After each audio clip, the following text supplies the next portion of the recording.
ಸಕ್ಕರೆನಾಡು ಮಂಡ್ಯದಿಂದ ಬಹುತೇಕ ಎಚ್.ಡಿ. ಕುಮಾರಸ್ವಾಮಿ ಅವರ ಸ್ಪರ್ಧೆ ಫಿಕ್ಸ್ ಆಗಿದೆ. ಈ ಬೆನ್ನಲ್ಲೇ ಸುಮಲತಾ ನಡೆ ಕುತೂಹಲಕ್ಕೆ ಕಾರಣವಾಗ್ತಾ ಇದೆ. ಮಂಡ್ಯದಲ್ಲಿ ಮಾಜಿ ಸಿಎಂ ಎಚ್.ಡಿ.ಕೆ ಸ್ಪರ್ಧೆ. ಸುಮಲತಾ ವಿರುದ್ಧ ಹಳೆ ಮುನಿಸನ್ನ ಮರಿತಾರಾ ಎಚ್.ಡಿ.ಕೆ? ಸುಮಲತಾ ಅವರನ್ನ ಮನವೊಲಿಸಲಿಕ್ಕೆ ಮುಂದಾಗ್ತಾರಾ ದಳಪತಿ? ಈಗಿರುವಂತಹ ಪ್ರಶ್ನೆ. ಸುಮಲತಾ ಜೊತೆಗೆ ಮಾತುಕತೆಯನ್ನ ಮಾಡ್ತೀನಿ ಅಂತ ಹೇಳಿ ಎಚ್.ಡಿ. ಕುಮಾರಸ್ವಾಮಿ ಅವರು ಹೇಳಿಕೆಯನ್ನ ಕೊಟ್ಟಿದ್ದಾರೆ. ಸುಮಲತಾ ನನಗೆ ಶತ್ರು ಅಲ್ಲ ಅಂತ ಕೂಡ ತಿಳಿಸಿದ್ದಾರೆ ಎಚ್.ಡಿ.ಕೆ. ಚುನಾವಣೆಯ ವೇಳೆ ಕೆಲವು ಭಿನ್ನಾಭಿಪ್ರಾಯಗಳು ಬಂದಿರುತ್ತೆ, ಈಗೆಲ್ಲವೂ ಕೂಡ ಸರಿ ಹೋಗಿದೆ.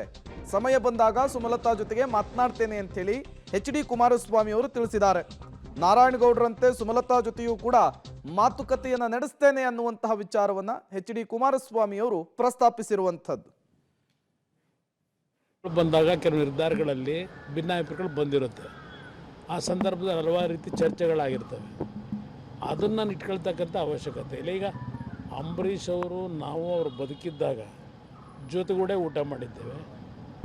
ಸುಮಲತಾ ಅವರು ನನಗೆ ಊಟ ಬಡಿಸಿದ್ದಾರೆ. ಅವ್ರ ಜೊತೆ ಅಂಬರೀಷ್ ಅವ್ರ ಜೊತೆ ನಾನು ಅವರಿದ್ದಾಗ ಜೊತೆಯಲ್ಲಿ ಅವ್ರ ಮನೇಲಿ ಊಟ ಮಾಡಿದ್ದೇವೆ. ಆ ದಿನಗಳು ಇದೆ.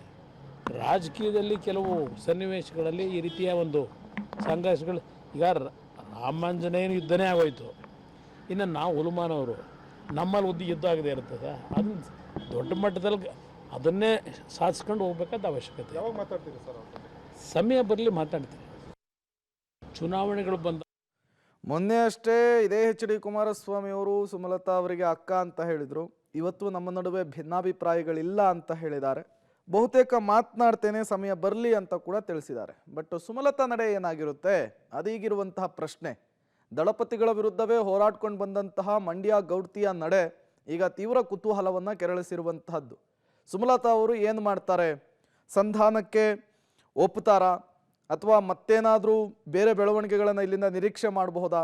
ಸಹಜವಾಗಿಯೇ ನಿರ್ಮಾಣವಾಗುವಂತಹ ಕುತೂಹಲ ಮತ್ತು ಪ್ರಶ್ನೆಗಳು.